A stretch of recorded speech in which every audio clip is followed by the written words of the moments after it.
Hey everyone, it's February 17th and this is the Duchess of Unicorn YouTube channel. I appreciate you coming back and checking out this video. So today I want to refer back to my last video, which should be the Duchess offered her, a monetary amount of payoff money, and it was circulated over the internet. And this is according to blindgossip.com about a payment, a number that Meghan thought she was worth, that she brings to the table as a brand. And I made that video just before Valentine's Day or just after. Now, I'm not sure how that lays out in terms of your viewing because I did a few videos and posted them. So if you haven't seen that video yet, go ahead and go back to that video for Valentine's Day. It has a Valentine's Day theme, I'm sure, and look at that video. It's about Blind Gossip's article about Meghan putting a number out of her worth, her brand, what she thinks her brand is worth, because it's all about a brand. And that's another thing, this whole millennial type of terminology. And she is not a millennial, So just that whole terminology is kind of irritating, that everything has to be a brand. But that's because I don't think in terms of everything being a brand. But when we think about it, it can be true if you're in the entertainment business, much like this video, this channel. It's the Duchess of Unicorn. Well, if I had my opportunity to create a brand, it would be everything Duchess of Unicorn. And I'd have a cute little unicorn, chubby little unicorn, little brown unicorn running around causing trouble. So, and that's pretty much why I think it's the Duchess of Unicorn, because Miss Meghan Markle has gone into the monarchy, and instead of lifting people up, she has made people question their motives for even liking her, and kind of having to decipher who she's trying to come across as and what her brand is. What is her brand? Is her brand, jaded? Is it to make people feel that she's unsettled, that she's narcissistic? I don't want to call or label any names, but I just want to say that, what is her brand? Is her brand some crazy ex-actress that acts cool and collected on the outside, but on the inside is delusional and desperate? What is the brand? Is it a money-grabbing person brand? I mean, what is the brand? Is it the brand that I say I'm one way and I act another? Is that her brand? I'm not sure. Is it her brand to be a biracial woman and pretend to be preggo and have a surrogate, but don't admit that you have a surrogate? Because if you have a surrogate, just have a surrogate. Just live your truth, right? Just live your truth. Right? But don't try to project one thing and be another thing. And so what is her brand? And I have no idea. A merchant person, someone that can be bought for a certain amount of money. Is that your brand? Is that what you want your brand to be? What is your brand? Someone that uses other people's intellectual property to say, whether they said a quote or whether they were the first person to do something, and Meghan is saying that she is the person that is doing this. I'm not impressed with someone who uses other people's quotes to make me believe she is as endearing as the original person who said the quote. Okay. I don't know what the brand is. So if you know the brand, let me know in the comment section. So I want to refer to that last video I did with Blind Gossip, where Blind Gossip talked about an amount of money that Meghan put out into the internet by PR or whomever. Nobody knows. However, it gets back to the monarchy. It did.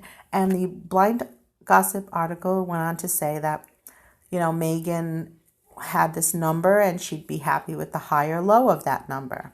She'd take it all. I'm imagining that number was like $1 billion, anywhere from 500 million to $1 billion. Now, I think 500 million for someone who married into the royal family is too easy. It's so simple, easy. It's stupid easy.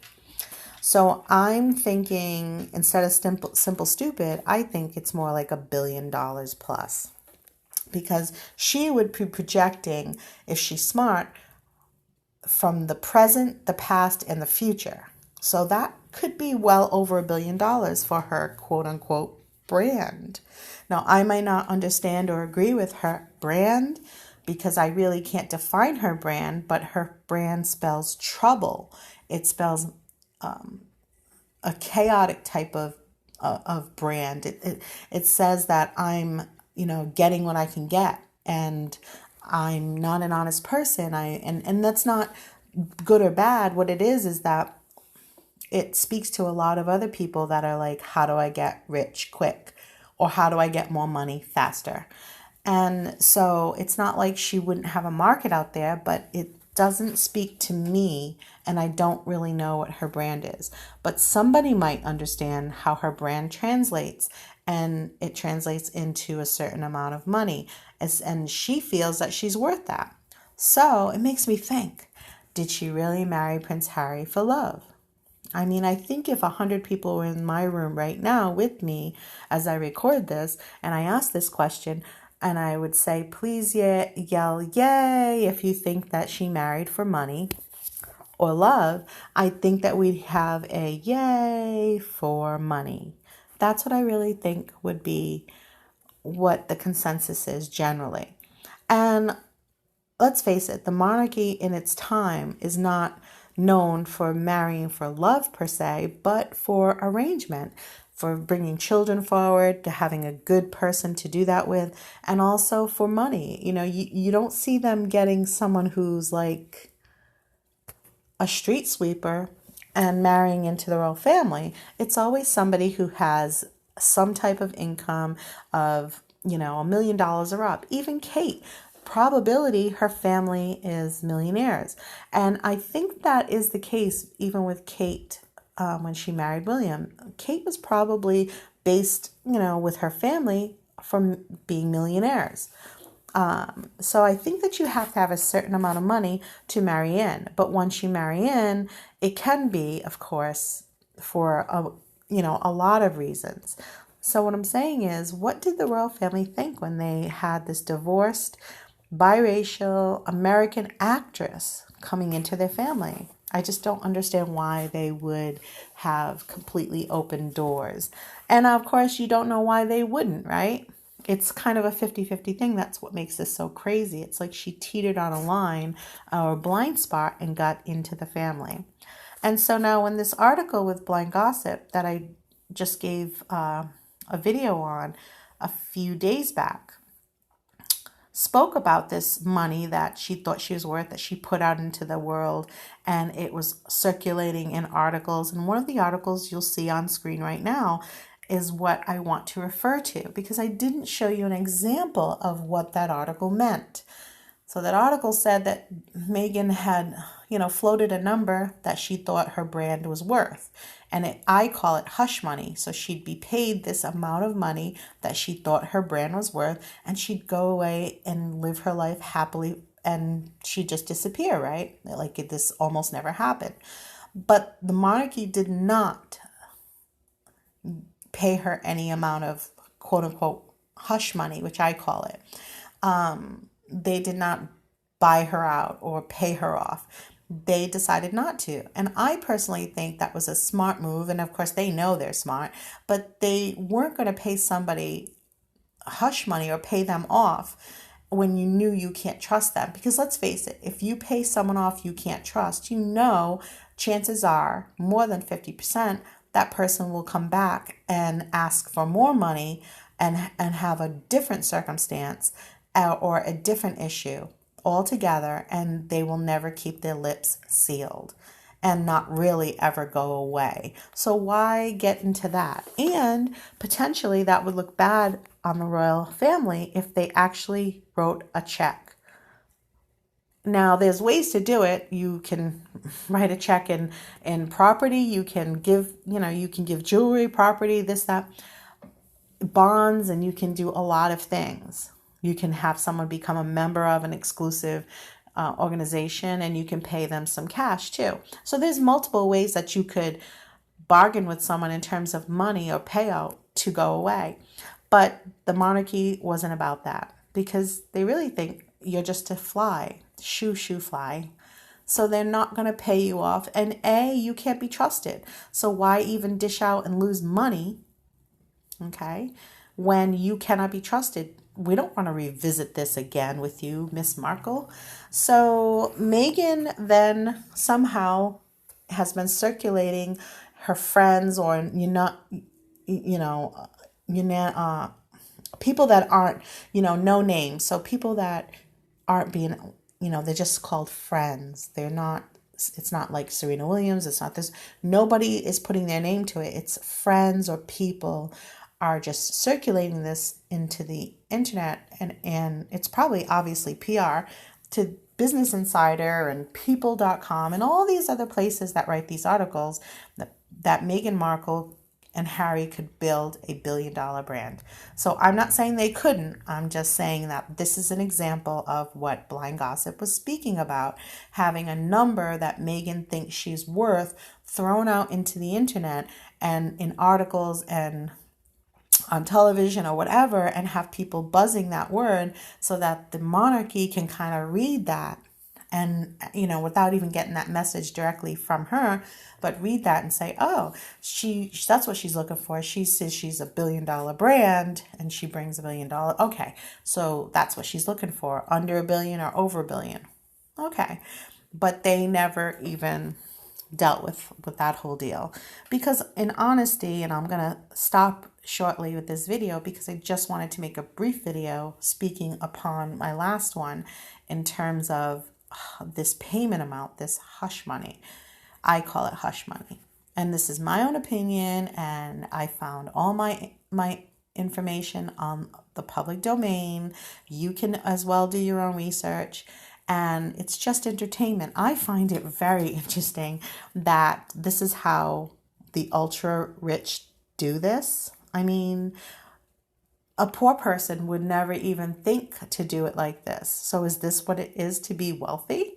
Is this the education that Meghan Markle is giving the world, that they're just everyday people and this is how you approach things with them? You don't directly do it, you indirectly do it. You put articles, false information circulating in PR so that it can come back to the right sources and they can take it as a message to you, and that they get their information that way, and maybe a little bit directly from Meghan Markle's camp, which would still be PR people or content creating people. So I just think it's interesting. This just seems to me very, I don't know, very tabloidy. Like the he said, she said is being played out in the tabloids. And I'm not sure how long the monarchy will play this game with her before they shut down all these little avenues that are just annoying to them. But personally, I feel like Meghan should have stayed with the fact that, or made it seem like that she was better or above a lot of this. Because now she's really showing more and more as time goes on, true colors. And on the flip side of that, I want to say, honestly, I'm speculating. I have no idea. It's my opinion, because really, we don't know what's in Meghan Markle's mind. Perhaps she has solid proof or evidence or feelings that are true, and she only knows what's going on and she's playing it the way she can. So I have to say that because I have no clue what the heck is going on, but it seems, when I step back from and I look at the big picture, it seems like it's all for power and money. It's like a power and money struggle. And so that's clear when we look at this. Meghan Markle is building $1 billion brand. And Prince Harry, what does he need money for? He's had money since he was little. Money isn't as important to people who have money they don't feel they're losing money. You know what I mean? Like when the everyday, like when Meghan Markle was born, and she went to school and got her first job, money was important. Oh, I have to have this money to buy these things. But when you're a royal, I imagine that you don't grow up with that thought process. You just have money. It's never been a question. So it's never been in need because you've had it. It's old, old, old money. And so Megan's, I feel, coming along and, chipping away at that old, old, old money, or trying to chip away at that old, old money. And Prince Charles is still, because Megan is supposedly supposed to be still married to Prince Harry. They get this Duchy of Cornwall payment. And really, that's just because she married him. So, wow. I mean, did she play her cards wrong or did she play them right? Okay, so anyway, I'd like to end this video with that little example of all these articles talking about how Megan's $1 billion brand because she's going to build $1 billion brand and they're well on their way. And that could be what blind gossip was speaking about in terms of a payoff amount that Megan would take the high or the low of that payment amount that she had put out there in the internet. And it's been over the millions and up to the billions. So, and the number fluctuates, but it's clear that somebody has been putting that out there and it's just circulating and circulating and circulating. All right, have a good night and have a blessed week. If you like this video, take a minute to subscribe so that you don't miss any of the videos that I do. I try to do videos at least by the weekend, so they pretty much every week. And they can be mostly on the weekend because I've been noticing now I'm doing so many other projects that I try to keep these for the weekend, but I usually post a video or two every week. So get the subscription so that you can get the alert, click the bell, and I will see you in the next one. Bye.